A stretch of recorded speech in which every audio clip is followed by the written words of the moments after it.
Gary. Is there any other country in the world that has an international board that will decide its future in its own land?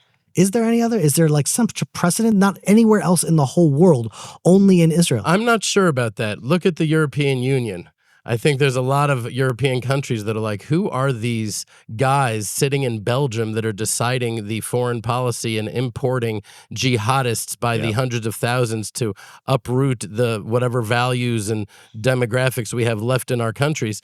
That there is that so is the happening. Same force that's behind that European Union group of people are now running also the Board of Peace. Which is why I can't help but to feel a sense of responsibility that we the world is looking to us, looking to Israel. And when Israel shows, because what is Bibi? I think he has a good heart. I really do. He has a heart for Israel. He wants the best for Israel and the Jewish people, but he's a little bit like Saul. He feels like he has to control things. He has to take things. Things are on his shoulders. Ultimately, they're on his shoulders. So he's a pragmatist. That is what he is by definition, a pragmatist. And when pragmatism comes at the expense of courage and clarity and moral faith in God, and we say, well, we have to do this in order to achieve that, and that is never rewarded. It's a lack of faith. If we're just tamim, as the Torah says, simple.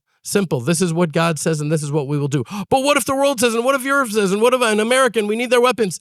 That's not our department. Our department is to walk with simple faith in God and do what is the right thing to do, and we will be rewarded with overwhelming blessing. That's what the Torah tells us throughout the entire Bible.